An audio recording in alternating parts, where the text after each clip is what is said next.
राष्ट्रीय जनता दल का कार्यालय सामने में मैं तो जानना चाहता हूं कि 2001 में आपने पंचायती राज का चुनाव कराया तो एक भी दलितों को आरक्षण देने का काम राजद की सरकार ने नहीं किया था।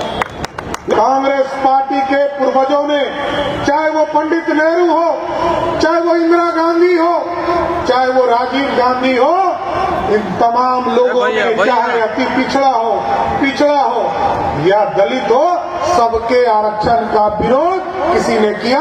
कांग्रेस पार्टी ने करने का काम। पहले हम कहते थे कि देश को सोने की चिड़िया बनाना है, अब हम कहते हैं दलित पंचायत महापंचायत के माध्यम से कि अब सोने की चिड़िया नहीं बनाना है, अब मोदी जी के नेतृत्व में सोने का शेर बनाना है जो दुनिया में दहाड़े का काम कर सके। साथ आज दलित महापंचायत के माध्यम से हम ये जरूर बताना चाहते हैं कि इस पंचायत के माध्यम से ये जरूर जानिए आप कि बिहार में हो क्या रहा और देश में क्या हो।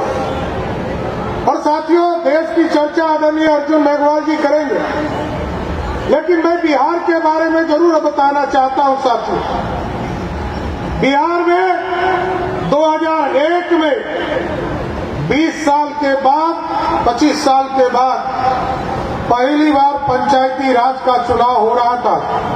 और आप याद कीजिए, बाबा साहब भीमराव अंबेडकर ने जो व्यवस्था खड़ी की थी, लोकसभा से लेकर विधानसभा तक आरक्षण की व्यवस्था। और जब 2001 में चुनाव हुआ साथियों, तो बिहार जैसे राज्य में लोग कहते हैं कि दलितों के मसीहा थे, तत्कालीन मुख्यमंत्री के बारे में कहा जाता है। लेकिन मैं पूछना चाहता हूं, राष्ट्रीय जनता दल का कार्यालय सामने में मैं तो जानना चाहता हूं कि 2001 में आपने पंचायती राज का चुनाव कराया तो एक भी दलितों को आरक्षण देने का काम राजद की सरकार ने नहीं किया था।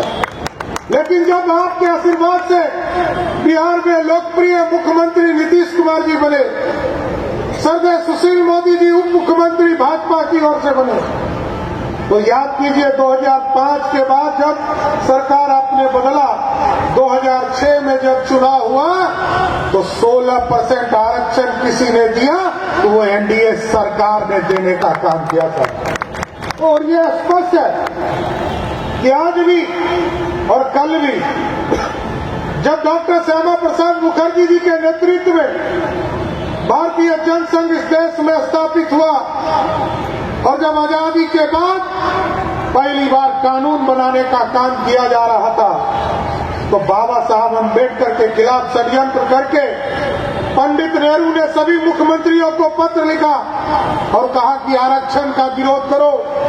और सिर्फ दलितों का आरक्षण का विरोध नहीं किया, कांग्रेस पार्टी के पूर्वजों ने, चाहे वो पंडित नेहरू हो, चाहे वो इंदिरा गांधी हो, चाहे वो राजीव गांधी हो, इन तमाम लोगों ने, चाहे अति पिछड़ा हो या दलित हो, सबके आरक्षण का विरोध किसी ने किया?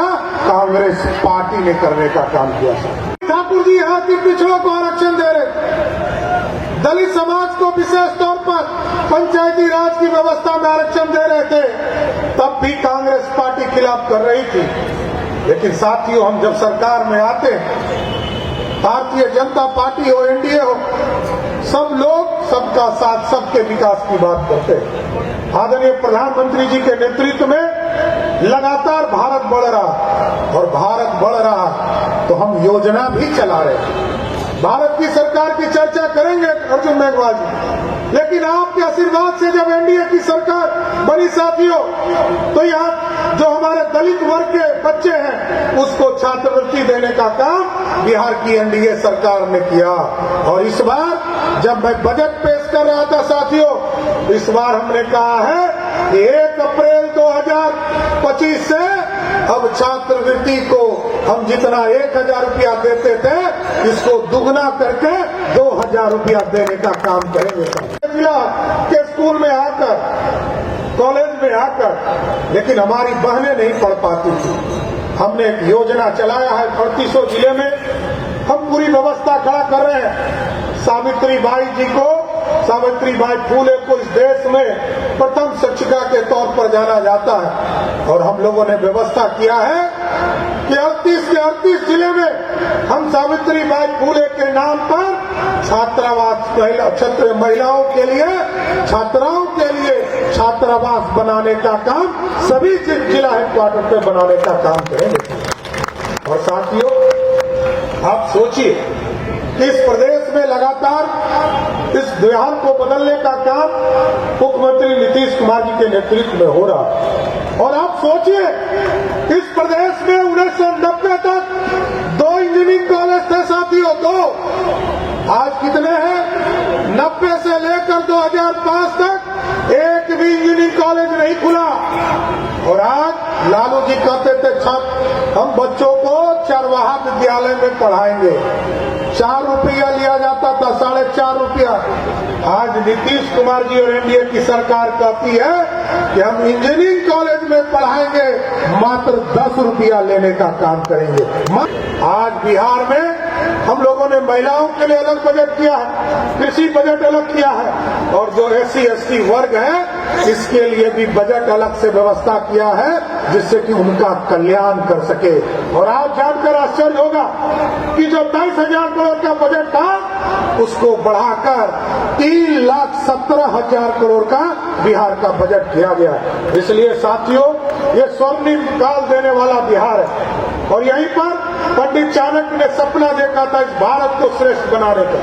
आज मोदी जी श्रेष्ठ बना रहे। और पहले हम कहते थे कि इस देश को सोने की चिड़िया बनाना है, अब हम कहते हैं दलित पंचायत महापंचायत के माध्यम से कि अब सोने की चिड़िया नहीं बनाना है, अब मोदी जी के नेतृत्व में सोने का शेर बनाना है जो दुनिया में दहाड़े का काम कर सके साथियों। इसलिए साथियों, हम जरूर आग्रह करेंगे इस दलित महापंचायत के माध्यम से आपका हक जो है आपको वाजिब स्तर पर मिलने का काम करे। और इस कार्यक्रम को बहुत अच्छे ढंग से मनाने के लिए मैं संजय जी को और उनके पूरे टीम को बधाई देता हूं। और दलितों के सपनों को साकार करना है, यही हमारे प्रधानमंत्री नरेंद्र मोदी का सपना है और आदरणीय मुख्यमंत्री नीतीश कुमार जी का सपना है। एक बार जोर से बोलिए, बाबा साहब भीमराव अम्बेडकर अमर रहे। बोलिए भारत माता की, बोलिए भारत माता की जय जय।